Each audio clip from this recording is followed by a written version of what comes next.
Bonjour à tous et bienvenue dans cette nouvelle vidéo, une petite vidéo bilan sur notre départ dans le sud de la France, puisque en fait on a quitté Paris et notamment la région parisienne, le 93, pour aller vivre dans le sud de la France. Et je me suis dit que ça pouvait être intéressant de vous faire un petit bilan à 2 mois, puisque ça fait 2 mois qu'on a déménagé. Donc je vais d'abord commencer par vous dire pourquoi on est parti dans le sud, pourquoi on a décidé de changer de vie en fait. Même si je l'avais certainement déjà un petit peu expliqué dans une des vidéos précédentes, mais c'est pas grave, ça fait toujours du bien de se répéter, on adore ça. Et qu'est-ce que j'en retire au bout de 2 mois? Je vous ferai certainement peut-être un bilan au bout de 6 mois, au bout d'un an, de tous les 3 mois. Parce que ça peut vachement varier en fait, hein, quand on déménage comme ça, c'est des changements de vie qui sont très très importants, donc du coup forcément on peut avoir son état d'esprit qui change en fait au fur et à mesure du temps, et je trouve que c'est important d'être transparent là-dessus. Alors d'abord, pourquoi on a voulu quitter la région parisienne? Alors en fait moi ça fait j'ai toujours vécu à Paris en fait, j'ai 34 ans, j'ai vécu 34 ans à Paris, je suis née à Paris, bon après j'ai vécu en banlieue parisienne, donc quand je dis Paris voilà, mais j'ai vécu déjà quasi 30 ans à Paris même, donc je suis habituée à la vie en ville, c'est pas quelque chose qui me pose problème, j'ai grandi comme ça, j'ai jamais eu une maison avec jardin, j'ai jamais connu ça, j'ai toujours vécu dans des appartements plutôt petit à partir du moment où j'ai vécu avec mon conjoint. On a d'abord vécu dans un 45 mètres carrés, notamment à Troyes quand j'ai eu ma fille. Pour celles qui sont là depuis 2 ans, vous m'avez entendu m'en plaindre. Je sais qu'il y a pire, je sais qu'il y a pire, mais voilà, parce qu'on vivait à Levallois-Perret à ce moment-là. J'ai ensuite déménagé dans le 93 parce que je travaillais dans une entreprise, et je suis toujours dans cette entreprise d'ailleurs, dans le 93. Et donc là ça a été la déchéance parce que je suis allée vivre à Romainville puis à Noisy-le-Sec, et en fait on avait des plus grandes surfaces à ce moment-là, mais c'est vrai que c'est pas des villes où je me suis sentie épanouie. Enfin voilà, c'est le 93, hein, c'est quand même pas ce qu'il y a de mieux sur Terre, même si c'est pas non plus ce qu'il y a de pire, mais clairement c'est pas là que je me sentais le plus épanouie.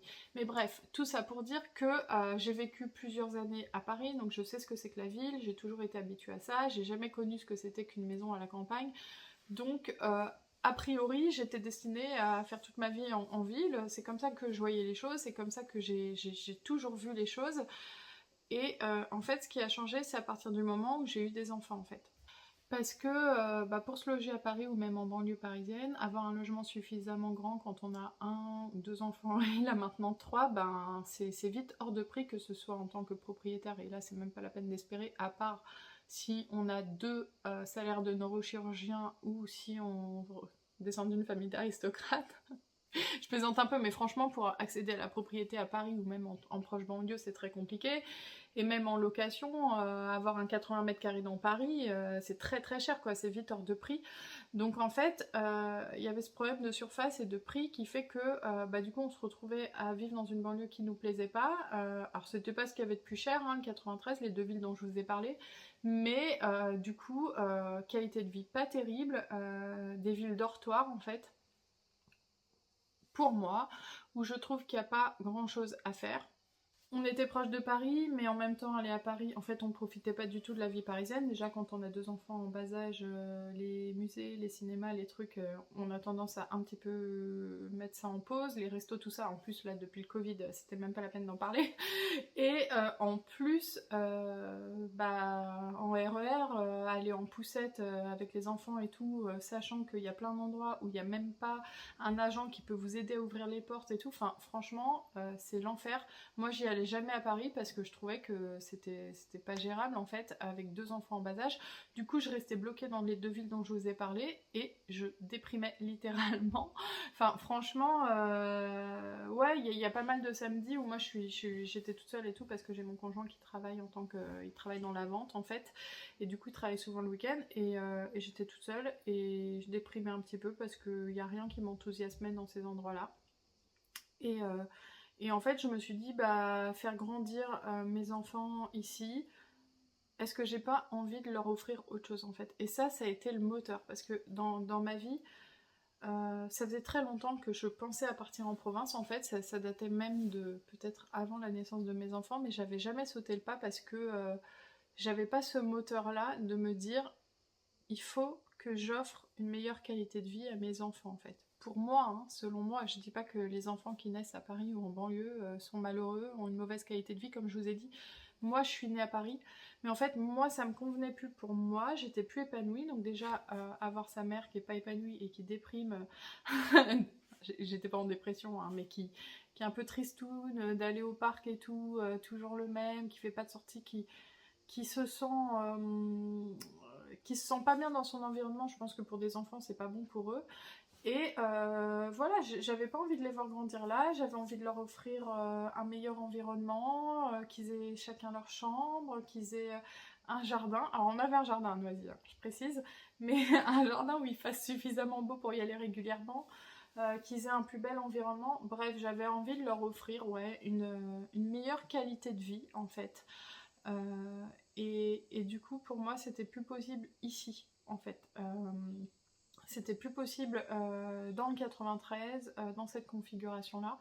Et du coup, on a décidé, c'est une décision qui a été mûrement réfléchie, de partir au moins pendant mon congé parental, vivre dans le sud de la France. Alors pourquoi le sud de la France? Là on est dans le Gard actuellement, en région Occitanie.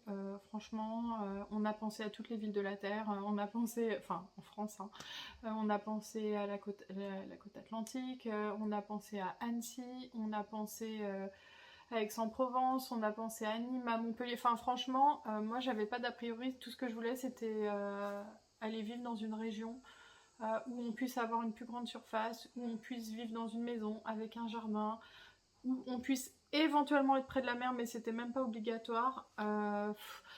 Après, moi je sais que mon conjoint, c'était important pour lui d'avoir un peu plus de soleil, donc par exemple le nord de la France, c'est le nord, il voulait pas en entendre parler.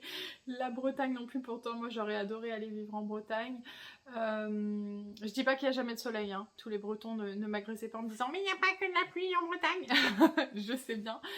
Mais lui il était pas pour, il voulait vraiment du soleil, donc c'est pour ça qu'on a choisi le sud de la France. En plus j'ai mon beau-frère qui a vécu dans cette région pendant plusieurs années, donc il nous a vendu le truc à mort. Donc on a choisi cette région, on y a emménagé il y a 2 mois, et on a tout quitté, famille, amis, même si voilà, hein, il y a les réseaux, hein, c'est toujours possible de communiquer avec les gens, mais on n'avait personne dans la région, donc ça a été le grand saut. Ça a été un risque quand même, parce que bah voilà, partir comme ça du jour au lendemain, demander une mutation, tout ça c'est compliqué, c'est pas un choix qui se fait en 3 minutes, ça a été mûrement réfléchi. Mais on l'a fait pour nous, pour nos enfants, et voilà, on a fait ça il y a 2 mois, on est parti le 10 mai. Et donc maintenant, bah, je vais vous faire le bilan des 2 mois du changement de Paris, région parisienne, au sud de la France. Alors, on est dans une petite ville du Gard, donc on n'est pas du tout dans une grande ville. On est vraiment dans une petite ville de province de 5000 habitants, donc autant vous dire que le changement entre Paris et ça, c'est vraiment un changement drastique. Je pense que le plus gros changement pour moi, le plus gros choc des cultures, ça a été le climat en fait. C'est-à-dire que on sait qu'il fait beau dans le sud, enfin je veux dire tout le monde le dit qu'il fait beau dans le sud, on le voit à la météo qu'il y a toujours du soleil. Mais depuis que je suis arrivée le 10 mai, c'est ciel bleu magnifique et soleil énorme, enfin genre ciel, enfin chaleur, soleil, sex and sun, depuis le 10 mai. Alors je dis pas que j'ai jamais eu de la pluie, il y en a eu un petit peu, mais voilà, il fait beau tout le temps, c'est impressionnant. Je pensais pas qu'il y avait des coins comme ça en France, enfin je savais qu'il y avait des zones où il faisait beau, mais je pensais que bah, comme partout il pleuvait un peu. Et oui, ça arrive qu'il pleuve, mais franchement c'est impressionnant. Alors mon beau-frère m'avait un peu menti quand il disait qu'il faisait pas chaud, parce qu'il fait une chaleur. La clim est obligatoire, je le dis pour ceux qui hésitent. Si vous voulez aller vivre en région Occitanie, vers Montpellier, Nîmes, Aix-en-Provence, j'ai une amie qui y vit, c'est pareil. N'espérez pas dormir tranquille si vous n'êtes pas dans un environnement où il y a la clim. Enfin moi perso j'y arrivais pas, je transpirais de la nuque, je dormais plus la nuit en fait. C'est comme en période de canicule à Paris, il fait 30 dans la chambre, c'est pas possible. Donc il fait très chaud, on a dû acheter un climatiseur mobile en urgence parce que moi j'arrive pas à m'y faire, il fait vraiment très chaud même la nuit. Après c'est pas une critique, hein. Je vous dis vraiment, je commence par les points négatifs on va dire, enfin ce qui m'a le plus choqué, c'est absolument pas une critique, on est vraiment ravis du changement. Mais là je vous balance les trucs qui m'ont choqué d'abord, donc il fait très très chaud. Le matin jusqu'à 9-10 heures ça va, mais après, enfin moi ça m'arrive d'aller à la poste dans le cadre de l'activité là de Comme un diadème. Si j'y vais à 11 heures, je reviens, je suis rouge comme une tomate et je suis en eau. Donc voilà, il fait chaud. C'est le Kenya, il y a des lézards sur les murs, c'est le Kenya quoi. Peut-être que vous l'aurez remarqué, mais j'ai bronzé, hein, je me suis pas du tout exposée. Donc ici on bronze super facilement alors qu'on n'est jamais exposé. On a pu mettre un petit spa dans le jardin, enfin franchement c'est... Et du coup ce soleil un peu tout le temps c'est hyper agréable, même si comme je vous ai dit il y a des moments où il fait chaud et moi qui suis pas une ultra fan de la chaleur, bah il faut s'habituer, mais avoir le soleil tout le temps, là j'entends les cigales, enfin voilà c'est génial, on se sent en vacances. Donc moi j'ai dû changer, je vous raconte ma vie, hein, c'est une vidéo où je vous raconte ma vie officiellement. J'ai dû changer une bonne partie de ma garde-robe, même si vous me voyez avec un des trois hauts que vous avez vu plein de fois dans mes vidéos. Mais ici c'est robe, short, j'ai pas remis un jean depuis que je suis partie en fait. Ici c'est des choses légères, des sandales et tout, enfin voilà. On est habillé comme en vacances. Bon, je vais rester sur les 2-3 points négatifs, parce qu'il y en a très peu. Les moustiques. Les moustiques, bah, c'est voilà. Je me fais officiellement dévorer. Donc maintenant, on va passer aux points positifs, même si le beau temps, ça faisait partie aussi des points positifs. On est à 15 minutes de la mer, c'est génial. Quand mon conjoint finit le travail, on prend la voiture, on amène les enfants à la mer. Enfin, franchement... C'est avant, je rentrais à Noisy, limite je mettais mes enfants devant les Miraculous ou je sais pas quoi. Enfin, je veux dire, enfin, on n'avait pas du tout les mêmes activités. Là, on peut aller à la mer, on peut aller visiter des petits villages, on peut tout est simple en fait, ça roule super bien, donc même ici quand ils disent que c'est des embouteillages, c'est pas réellement des embouteillages, c'est pas comme les embouteillages parisiens.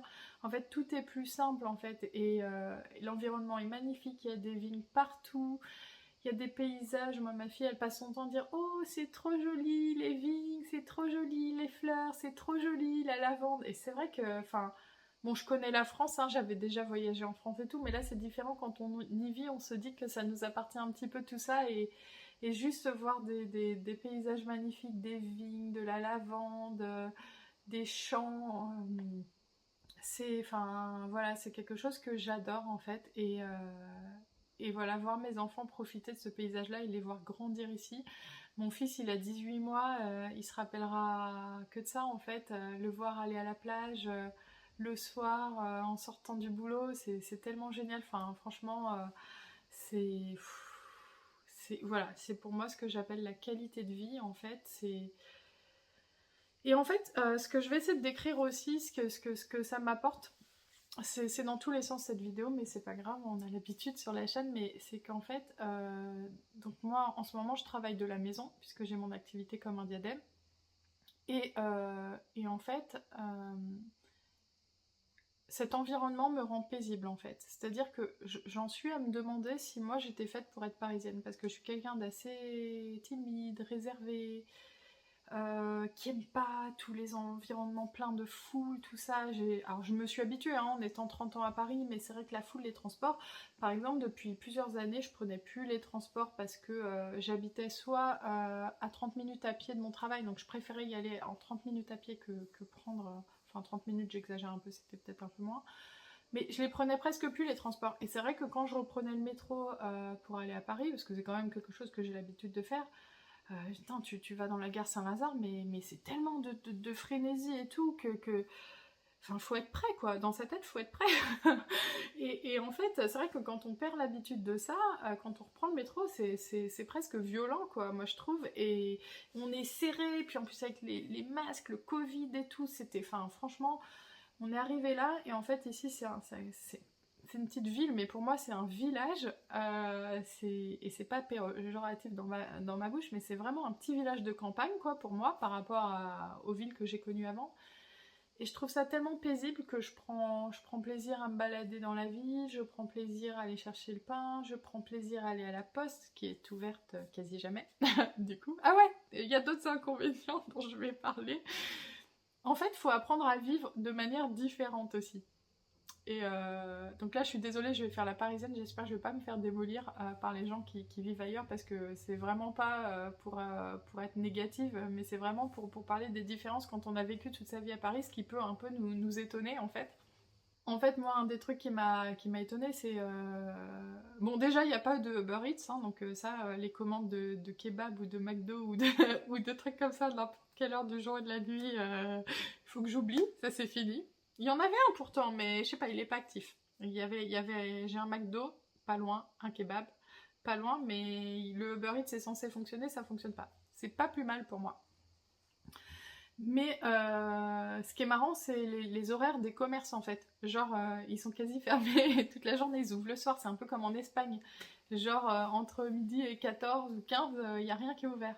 Et par exemple, la poste, que je trouvais déjà très peu ouverte à Noisy-le-Sec parce qu'elle était ouverte 2h le matin, 2h l'après-midi, bah ici c'est ouvert voilà, de 9h à midi. Faut pas espérer autre chose. Et, euh, et voilà, et là, ils nous ont envoyé un mail genre oui, super dynamisme de la poste pendant les vacances, on ferme le matin, on ouvre 2h l'après-midi. Et j'ai vu des gens qui râlaient et qui disaient mais vous vous foutez de nous du dynamisme, c'est ouvert 2h dans la journée, comment font les gens qui travaillent? Donc moi, c'est pas grave parce que je peux y aller un peu quand je veux. Je crois que le premier truc qui m'a aussi étonnée, c'est quand je suis allée à la boulangerie le premier jour de mon déménagement, j'avais rien à manger, j'étais dans la maison vide et tout, donc je suis allée avec les enfants à la boulangerie, j'ai demandé un sandwich jambon beurre, et la fille elle m'a dit on fait pas de sandwich. J'ai dû la regarder genre tu fais pas de sandwich. T'es une boulangerie, non mais allô, t'es une boulangerie, tu fais pas de sandwich. Et en fait, je ne savais pas, mais en fait, c'est logique. Les boulangeries de village comme ça, bah, où il n'y a pas de gens qui travaillent, ne font pas de sandwich. Alors que c'est vrai que dans toutes les boulangeries parisiennes, bah, vu que c'est une ville où il y a beaucoup de gens qui travaillent, bah, il y a des sandwichs. Donc il y a des petits trucs comme ça qui sont un peu étonnants, qui sont un peu déroutants quand on vient de Paris, mais on s'habitue très vite. Il y a juste à changer un petit peu ses habitudes. Et comme je vous ai dit, moi j'adore la petite maternelle, elle est trop mignonne, je me balade dans le village, c'est calme, c'est épanouissant. Ce qui m'a marqué aussi, c'est à quel point les gens discutent et sont sympathiques. Alors quand on dit que les Parisiens sont cons, j'y croyais pas, mais en fait ça doit être un peu vrai. Ouais, je dirais pas que les Parisiens sont cons, mais je pense qu'en fait on est sauvage. On a appris à pas se parler, à pas se regarder. De toute façon, on n'est pas là pour ça. De toute façon, on peut pas se parler. Il y a trop de gens. Enfin, je veux dire, si tu commences à parler aux gens dans le métro, tu t'en sors pas. Et en fait, ouais, on est conditionné pour surtout pas se regarder, surtout pas se parler. Moi, enfin, franchement, en 2 ans à Noisy, jamais la boulangère, elle m'a parlé. Alors, je sais bien qu'il doit y avoir des endroits où les gens se parlent. Hein, je suis pas en train de faire des généralités. Mais c'est vrai que quand je suis arrivée ici, ce qui m'a marqué, c'est à quel point les gens tapent la discute en fait. C'est vraiment différent de Paris et ses alentours. Ça veut pas dire que quand on qu'on a ses habitudes dans un petit commerce, les gens ne le font pas, encore heureux, qu'ils finissent par le faire. Mais moi qui suis quelqu'un de très timide et réservé et qui du coup ai tendance à éviter le contact, et bah ici les gens arrivent à casser cette barrière là alors que à Noisy ou à Romainville et tout les gens m'adressaient jamais la parole parce que je dois avoir l'air tellement pas sympathique que voilà les gens n'essayent pas alors qu'ici ils forcent le truc et je l'ai vu notamment à la maternité où les médecins et tout les médecins, les sages-femmes et tout, elles rentraient, elles me posaient plein de questions, elles me racontaient leur vie, je leur racontais ma vie, je leur parlais de comme un diadème et tout, alors que ça n'est jamais arrivé dans les 2 maternités, à Montreuil et Levallois, que j'ai fait avant. Donc ça, c'est quelque chose que j'apprécie, malgré mon côté timide et réservé, parce que justement, moi, il faut un peu me forcer pour réussir à casser cette barrière que je peux montrer aux gens, et en fait, j'aime bien. Voilà. Donc bon, je pense que j'ai assez parlé, j'ai parlé au moins 25 minutes pour pas dire grand chose là, mais en positif, en bilan, bilan extrêmement positif. Voilà, je suis super contente, on est super content, on regrette pas, les enfants sont super contents. Moi Sophie elle me dit tout le temps, ah là là, je préfère être ici, je préfère ici que la maison à Paris. Je préfère même l'école ici, elle me dit, enfin franchement, et pourtant je la pousse pas, j'essaie pas de l'orienter dans ses réponses, mais Mais franchement, ouais, peut-être qu'elle me sent plus épanouie, elle sent que je suis contente. Mon conjoint est aussi super content. On regrette absolument pas ce choix. Voilà, c'est... Moi, je me dis que j'offre une qualité de vie à mes enfants et c'est quelque chose de beau que je pouvais faire pour eux.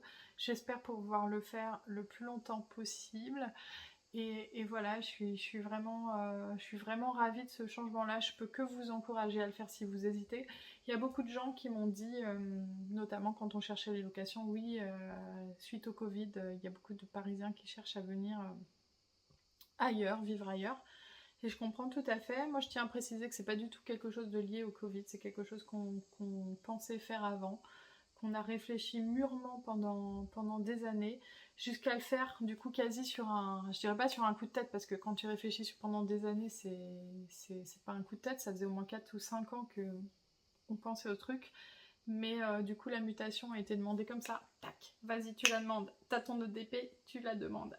Et en fait, pour l'instant, aucun regret, aucun regret. Alors peut-être que je changerai d'avis dans 3 4 mois. Peut-être que à force de me faire dévorer par les moustiques, au bout d'un moment, je chercherai une région sans moustiques où il fait plus frais. Mais en tout cas, ça nous a fait beaucoup de bien. Je pense que dans la vie, parfois, on a juste aussi besoin de changer d'environnement en fait. Et c'est pas que j'aime pas Paris, c'est pas que j'aime pas la banlieue parisienne, c'est pas tout ça, mais en fait, de ma vie entière, j'avais jamais fait ça. J'étais jamais allée vivre ailleurs en fait. Et je crois que juste changer d'environnement, ça fait du bien et ça fait pour moi partie des meilleures aventures dans la vie. Et en fait, c'est quelque chose que j'avais jamais osé faire, jamais pris le risque de faire parce que je manque tellement de confiance en moi. J'ai tellement peur de tout, j'ai tellement peur du risque, j'ai tellement peur d'échouer, j'ai tellement peur de l'avenir en fait que j'avais jamais fait ça. Et là, je me suis dit, bah pour une fois, tu vas te jeter à l'eau, tu vas voir ce que ça donne, et si tu dois t'écraser, et bah tu t'écraseras, c'est pas grave, et tu rebondiras. Et prends ce risque pour tes enfants, prends ces risques pour ta famille, et on verra après. Et en fait, bah pour l'instant, je regrette pas. Et si un jour il faut rechanger, on rechangera. Si je dois aller vivre à Lyon, à Paris, si je dois retourner, et ben je retournerai. Mais au moins là, pendant mon congé parental, on profite, on est super content. Et voilà, c'était la morale de l'histoire. J'espère que cette vidéo vous a plu. N'hésitez pas à commenter si vous aussi vous avez fait ce type de changement, si vous aussi vous hésitez.